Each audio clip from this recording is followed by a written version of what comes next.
या कार्यालयांमध्ये मुख्यमंत्री हे स्वतः सर्व देशभरामधले सर्व मुख्यमंत्री हे तर कार्यक्रम घेणार आहेत, परंतु सर्व जिल्ह्याचं असणारं जे मुख्यालय आहे त्या मुख्यालयांवरती सुद्धा त्या ठिकाणच्या असणाऱ्या शासकीय कार्यक्रम म्हणून प्रत्येकाने तो करावा, अशा पद्धतीचं आपलं देशाचे पंतप्रधान नरेंद्र मोदीजी यांनी संपूर्ण देशाला विनंती केलेली आहे। त्यामुळे हा कार्यक्रम आणि या कार्यक्रमाला आपणही जास्तीत जास्त लोकांपर्यंत पोचवणं किंवा हा कार्यक्रमाची असणारी महत्त्व हे पोचवणं हे अत्यंत गरजेचं आहे। पूर्ण देशभरामध्ये 150 हे कार्यक्रम करण्याचं सरकारच्या माध्यमातून योजलेलं आहे आणि महाराष्ट्रामध्ये सुद्धा त्या संदर्भात 15 हे कार्यक्रम करण्याचं ठरवलं आहे। मुंबई या भागांमध्ये, मुंबई शहर ज्याला म्हणतो त्यामध्ये 5 कार्यक्रम असणार आहेत आणि त्या व्यतिरिक्त वेगवेगळ्या महाराष्ट्रातील भागांमध्ये 10 ठिकाणी 10 कार्यक्रम हे होणार आहेत।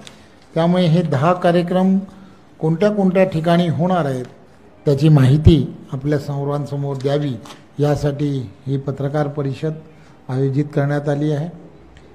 नागपूरमधला जो कार्यक्रम आहे त्या कार्यक्रमाला प्रमुख अतिथी म्हणून आदरणीय केंद्रीय मंत्री आणि आमचे सर्वांचे नेते आदरणीय नितीन गडकरीजी हे उपस्थित राहणार आहेत आणि त्या कार्यक्रमाचं प्रमुख म्हणून प्रवीण दटकेजी त्या ठिकाणचे आमदार हे असणार आहेत।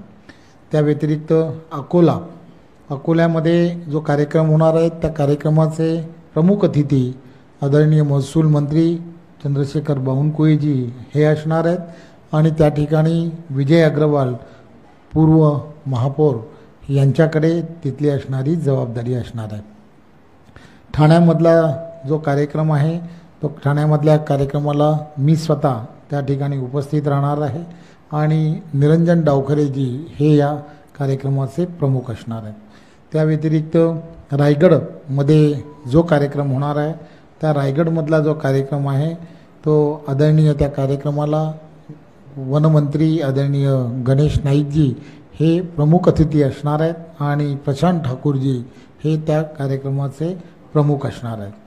पुण्यामधला कार्यक्रम जो आहे त्या पुण्याच्या कार्यक्रमाला आदरणीय राज्यमंत्री मुरली मोहोळजी हे चंद्रकांत दादा आणि त्याच व्यतिरिक्त आशिष शेलारजी अशी मंडळी ही या कार्यक्रमाला मुख्य अतिथी आहेत आणि पुनीत जोशी त्या ठिकाणचे भारतीय जनता पार्टीचे जिल्ह्याचे सरचिटणीस हे त्या ठिकाणी प्रमुख असणार आहेत।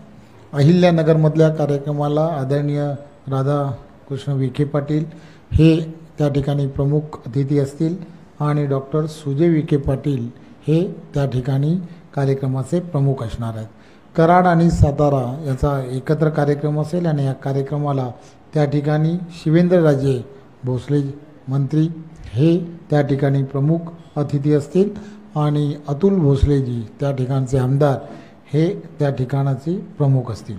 जळगावमधल्या कार्यक्रमाला प्रमुख अतिथी गिरीश महाजनजी हे त्या ठिकाणी उपस्थित राहणार आहेत आणि मंगेश चव्हाणजी हे त्या ठिकाणचे आमदार हे त्या ठिकाणी प्रमुख असणार आहे। त्या व्यतिरिक्त धुळेमधील जो कार्यक्रम आहे हा धुळेमधल्या कार्यक्रमाला प्रमुख अतिथी जयकुमार रावलजी असणार आहेत आणि अनुप अग्रवाल धुळ्याचे आमदार हे त्या कार्यक्रमाचे प्रमुख असणार आहेत। छत्रपती संभाजीनगर या कार्यक्रमाला आदरणीय पंकजाताई या प्रमुख अतिथी असतील आणि अतुल सावेजी त्या कार्यक्रमाचे प्रमुख असणार आहेत।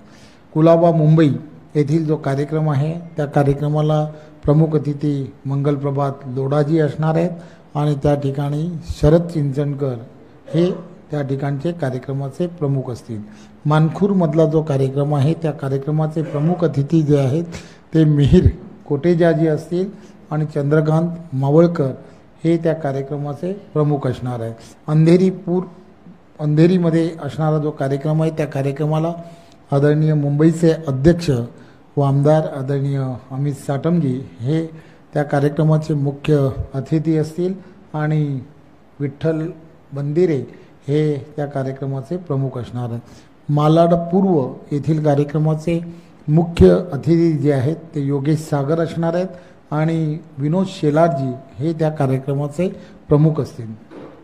सायनमधील कार्यक्रम जो होणार आहे त्या कार्यक्रमाला आदरणीय प्रसाद लाडजी हे मुख्य अतिथी असतील आणि त्या कार्यक्रमाचे प्रमुख हे संदीप धाम हे असे 15 कार्यक्रम हे 7 म्हणजे उद्या सकाळच्या पहिल्या प्रहरामध्ये हे कार्यक्रम 10च्या नंतरच्या काळामध्ये सर्व ठिकाणी करण्याचं ठरवलेलं आहे. या कार्यक्रमाच्या ठिकाणी संपूर्ण वंदे मातरम जे असणारं जे राष्ट्रगान आहे त्या राष्ट्रगानाची प्रत आहे ती प्रत तिथे उपस्थित असणाऱ्या सर्व नागरिकांना देण्यात येईल आणि तो पूर्ण सर्वांनी मिळून सामूहिकदृष्ट्या हे वंदे मातरम हे गायचं आहे आणि आपण सर्वांनी हा जो कार्यक्रम आहे तो कार्यक्रम यशस्वी करण्यासाठी आपण सर्वांनी सहकार्य करावं ही आपणा सर्वांना विनंती. धन्यवाद.